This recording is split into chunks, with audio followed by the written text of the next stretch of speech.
What's up, everybody? It's D Brown Shanghai here, back again with another NBA 2K17 crossover tutorial.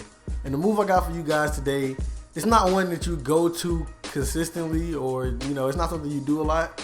It's just something to have in your arsenal just in case you're being overplayed and you have a knockdown shooter like Kyrie or Curry or anybody who has a specific type of spin move in their ISO motion. I nicknamed this move the blender because of the spinning motion.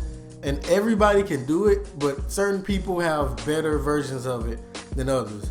The best one I've seen in the game so far is Kyrie Irving, so that's who we're gonna use. And Kyrie Irving does this move in real life, so he's the perfect person to use for this tutorial. So the best time to do this move is when someone is overplaying you, like they're playing extremely tight defense on you, or if they're beating you to your spot every time. Like if you play basketball in real life, you're supposed to try and beat your man to his spot. On the defensive side of the ball anyway. And if somebody's beating you to your spot every time, if you give them this move, it's gonna look like you're gonna go off of the spin, but when in actuality, you're gonna step back off of it. That's what the primary version of this move is, to step back off of the spin. I mainly use this move when going across the top of the perimeter around the center, but you can use it pretty much anywhere except like it's kind of funky. The controls are kind of funky when you go on baseline. So the best time to use it is at the top of the key. When somebody, like I said, when someone's overplaying you, you pull the move off and then you get either an open jump shot or you can counter it and go for whatever you see fit. Okay, so now we're gonna get into how to do the move. And I wanna give you guys a reminder that I play with my controller settings on absolute for the dribble stick so that I can do this move the same way no matter where I'm at on the court.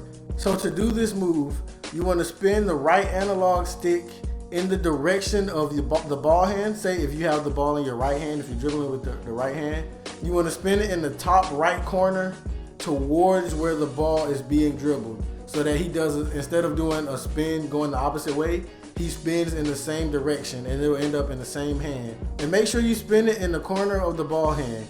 If you spin it from the ball hand, from exactly where the ball is, from like left or right and then spin, then he'll do a half spin, and that's not what we're trying to do. And once you pull the spin off, the next part is up to you. Most likely your defender will have kept running past you because the spin pretty much stops you in your tracks. So if you're open for the jump shot, you can take the jump shot right out of the spin, or you can take a step back, or you can even drop to the rack.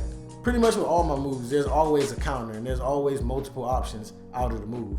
And don't expect to get ankle breakers with this move, because I personally have never gotten an ankle breaker using this move. I'm not saying it's impossible, but it's more used to get past real people than AI. Real people bite on this move a lot because they like to overplay and they play too aggressive, especially if they're holding LT. If you're playing against somebody who heavily relies on LT, then you will be able to get past them fairly easy. And as I said before, everybody can do it, but other people's spin moves work better than others. Kyrie's just so happens to be the best so far. But that's all I got. That's all I got for you with this move. And yeah, just go out there and practice it and use it. And if it works for you, come back and leave a comment and let me know.